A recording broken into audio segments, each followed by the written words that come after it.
नमस्कार, मी अश्विनी तुम्हा सगळ्यांचं अगदी मनापासून स्वागत करते आजच्या या नवीन व्हिडिओमध्ये. तर आज आहे शनिवार आणि आज ना व्हिडिओ करायचा काहीच प्लॅन नव्हता, काही म्हणजे काहीच नाही. इवन मी शॉर्ट जो आहे तोही बनवणार नव्हते. म्हटलं काही नाही होत, मी आज काहीच नाही करणार, असाच माझा प्लॅन होता. आणि दिवसभरही मी काहीच केलं नाही. थोडीफार आपली घरातली कामं असतात ती केली आणि लोळत होते.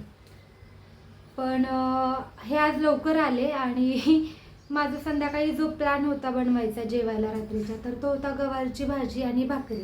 तर हे लवकर आले त्यामुळे मला पण छान वाटलं, की बरं वाटतं असं की अनपेक्षितपणे जर ते कधी लवकर आले तर. आणि येतात ते शक्यतो शनिवार असेल तर. आणि मी मनू झोपलेली होती, मी तिच्याजवळच होते आणि सहज माझ्या मनात आलं की हे आले लवकर तर किती बरं होईल. असं मी विचार करून अर्धा मिनिट पण नसेल झाला तेवढ्यात बेल वाजली. म्हटलं हे चालेल. मग हे आलेत तर मी म्हटलं की पाणीपुरी करूयात का. पाणीपुरी करायचा माझा प्लॅन उद्याचा होता आणि आज मी भाकर आणि भाजीच करणार होते. तर हे बोलले उद्या चतुर्थी. म्हटलं मग आजच करणार आहे मी नक्की.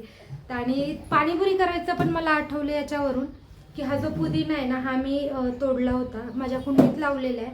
हा पुदिना मी सकाळी तोडला तेव्हाच मग माझ्या मनात आलं होतं की मी उद्या ना पाणीपुरी बनवेन.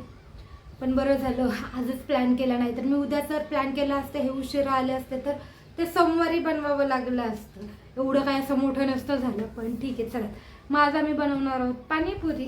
म्हटलं चल मग व्हिडिओलाही सुरुवात करूया, आपण हे सगळ्या गोष्टी करणारच आहेत तर. त्यामुळे हा व्हिडिओ मी आता शेवटी सुरू केला, नाहीतर आज काही म्हणजे काही प्लॅन नव्हता. चला तर मी कशी बनवते, काय करणार आहे हेही तुमच्यासोबत शेअर करते. आणि लगेचच आमची जी गाडी आहे ना ती व्हॉइस ओव्हरवर आलेली आहे, कारण असं डायरेक्ट व्हिडिओमध्ये बोलणं हे तिघं घरात असताना खूपच अशक्य आहे. एक वेळेस मनू असेल, नवन्या असेल, तिला थोडं सांगून ना नवन्याला, नवन्या आजकाल शांत राहते आणि मनूचं गोंधळ चालून जातो. पण हे घरात असल्यावर ना फार डेंजर गोंधळ असतो. तर इथे ना मी रगडा बनवण्यासाठी ना बटाटे सोलून घेतलेत आणि चण्याची डाळ घालते. इथे तुम्ही पांढरे चणेही, आपले जे पांढरे वाटाणे असतात ना तेही घालू शकता. पण माझ्याकडे ते आत्ता नाही आहे आणि खूप ऐन टायमिंगला ठरलं की पाणीपुरी बनवायची. तर आता मला सगळ्या गोष्टी बनवायच्या होत्या. म्हणजे माझ्याकडं जे आपलं चिंचेचं पाणी असतं ना तेही नव्हतं, तर तेही बनवायचं आहे. तर कुकरमध्ये मी बटाटे त्याचे साल काढून अर्धे अर्धे कट केलेत, चण्याची डाळ घातली, थोडंसं मीठ घातलं आणि पाणी घातलं. आता ही डाळ छान अशी मऊ होईपर्यंत आपल्याला कुकरला छान अशी शिजवून घ्यायची आहे. आणि मी तरी रगडा असाच बनवते, कारण एकदा मी ते पांढरेचं वाटाणे आणले होते, पण ते शिजायला एवढा टाईम घेतात आणि नीट असे शिजल्याच जात नाही, माहीत नाही का, किंवा मी घेतलेलेच वाटाणे खराब असतील. त्यामुळे मी असंच बनवते. तुम्ही फक्त बटाटा वापरूनही पाणीपुरी बनवू शकता. छान असा बटाटा शिजवून त्यात थोडंसं मीठ, थोडेसं चाट मसाला वगैरे टाकून आहे ना छान त्यानेही बटाट्याचा मसाला तयार करून तुम्ही त्याने पाणीपुरी बनवू शकतात. आणि इथे आता माझ्याकडे चिंचेचं पाणीही नव्हतं, पण म्हटलं चला तेही फटाफट बनवून घेऊ. तर दरवेळेस मी खजूरही घालत असते चिंचेचं पाणी बनवताना, पण ही अगदी अचानक ठरल्यामुळे जे आहे जसं आहे तसं ॲडजस्ट करत होते. तर चिंच आहे ना गरम पाण्यात छान अशी उकळून घेतली, म्हणजे ती एकदम मऊ होते आणि त्यानंतर त्याचा जो पल्प आहे ना तो अगदी इझिली निघतो. तर भिजूनही करता येतं, पण मी शक्यतो उकळवूनच करत असते. तो पल्प काढल्यानंतर याच्यातनं आपल्याला साखर किंवा गूळ घालायचं आहे. तर जेव्हा मी खूप क्वांटिटीत पाणी बनवते ना, तर थोडी साखरही घालते आणि भरपूर प्रमाणात गूळ घालते शक्यतो, आणि थोडी साखरही घालते कारण त्याने टेस्ट छान येते. प्लस त्यात खजूरही असते. पण यावेळेस मी फक्त चिंच आणि गुळाचं पाणी बनवणार होते. ते भरपूर प्रमाणात मी गूळ घेतला, कारण यात मी साखर घालणार नाही आहे. आणि गॅसवर ठेवलं, थोडं पाणीही मी घातलं होतं त्या पल्पमध्ये. आता तो गूळ पूर्ण मेल्ट होईपर्यंत याला छान असं मी उकळवून शिजवून घेणार आहेत म्हटलं तरी चालेल. तोपर्यंत यांनी मार्केटमधून पुऱ्या आणि कोथिंबीर घेऊन आले आणि हे कोथिंबीरच्या 2 जुड्या घेऊन आले होते. आता हे 2 जुड्या घेऊन आलेत म्हटल्यावर उद्या परवा माझ्याकडे कोथिंबीर वडी देखील बनेल. आता मला करायची होती आपल्या तिखट पाण्याची तयारी. तर त्यासाठी ना मी कोथिंबीर तर आणलीच होती, पुदिना घरातच होता. तर कोथिंबीर आधी काढून घेतली, मला जेवढी घालायची वाटणात तेवढी, आणि ते छान अशी क्लीन करून घेतली. प्लस ती धुवूनही घ्यावी लागणार होती, कारण बाहेरून सध्या पावसाळा चालू आहे, तर कोथिंबीर वगैरे धुवून घेतलेलीच बेटर पडतं. आधी तर मी उन्हाळ्यात आहे ना पूर्ण कोथिंबीर धुवून थोडीशी अशी बाहेर वाळवून मग डब्यात भरत असते. पण आता पावसाळ्यात ते धुवून ठेवता येत नाही एकदम, त्यामुळे जशी आपल्याला वापरायची तशीच थोडी घेऊन मी धुत असते. तर मी सगळ्यात आधी मिक्सरच्या भांड्यात कोथिंबीर घालून घेतली. त्यानंतर हा पुदिना घरचाच आहे आणि तोही मी सकाळीच धुतला होता. त्यानंतर हिरव्या मिरच्या आणि लसूण. यात तुमच्याकडे जर आलं असेल ना तर तेही घालात, माझ्याकडे नव्हतं म्हणून मी ते घातलं नाही. मी मगाशीच सांगितलं सध्या अचानक करायचं ठरलं आहे, त्यामुळे ज्या गोष्टी आहेत त्यात हे ॲडजस्ट करणं चालू आहे. त्यानंतर याच्यात मी थोडेसे जिरे आणि बडीशोप घालणार आहे. बरेचसे जण भाजलेले जिरे आणि भाजलेली धणे जे असतात ना त्याची पूड वापरतात, पण मी कच्चे जिरे आणि बडीशोप घालत असते. धने शक्यतो घालत नाही. आता हे छान असं मीठ घालून याला मिक्सरला बारीक वाटून घ्यायचे, अगदी अशी फाईन पेस्ट होईपर्यंत.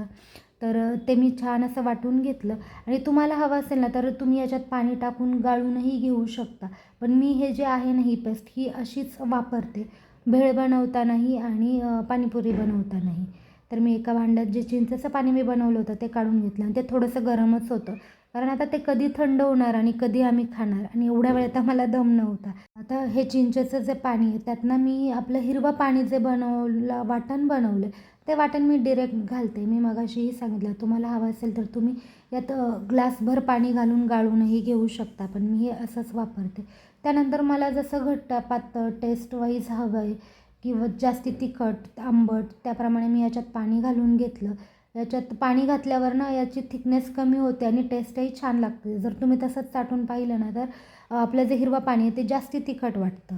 त्यानंतर याच्यात चाट मसाला घालून घेतला आणि हे जे पाणी आहे ना खरंच सांगते इतकं सुंदर बनतं ना, म्हणजे बाहेर जी पाणीपुरी खातो ना आपण अगदी त्या टाईप बनतं.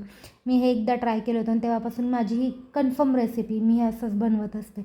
आणि ग्रीन जी चटणी ती मी जास्ती बनवून ठेवली आहे, कारण मग कधी ओली भेळ वगैरे खायची असेल तर ते गोष्टी लगेचच घरात असतात. फक्त कांदा टमॅटो कोथिंबीर चिरली की आपली भेळ तयार होऊन जाते. तर मी हे पाणी त्यात मला जसं गोड तिखट हवं आहे त्याप्रमाणे मी ॲडजस्ट केलं आणि एक नंबर झालं होतं. आता बनवायचा होता मला रगडा. जो मी डाळ आणि बटाटा शिजवून ठेवला होता ना तो आपल्याला छान असा कुस्करून घ्यायचा. बाकी मी काहीही करत नाही रगड्यासाठी.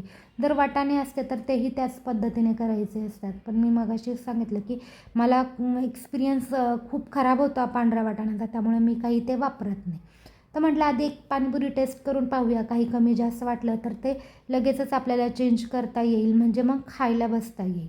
जर कुठल्याही गोष्टीचा नैवेद्य मला दाखवायचा नसेल ना तर मी सगळ्या गोष्टी आधी टेस्ट करून पाहते आणि मगच मी दुसऱ्यांना खायला देते.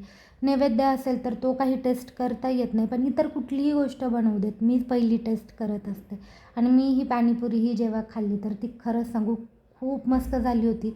काहीही चेंज करायची गरज नव्हती. पाणीपुरीचं फक्त पाणी मस्त झालं ना दुसरं काहीही नको असतं.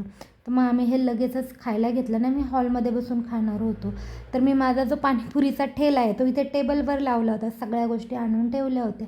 त्यानंतर मस्त अशी पाणीपुरी एन्जॉय केली आणि आमचा आज जो झोपायचा प्लॅन होता तो हॉलमध्ये होता, कारण आम्हाला एक पिक्चर बघायचा होता आणि पिक्चर बघायला उशीर होतो आणि मुली झोपून जातात, त्यामुळे मग शक्यतो अशा वेळेस आम्ही हॉलमध्ये झोपतो. तर असा होता आजचा छोटासा व्लॉग जो मी इथेच थांबवते. आपण भेटूयात अशाच एका नवीन व्हिडिओसोबत. तोपर्यंत बाय.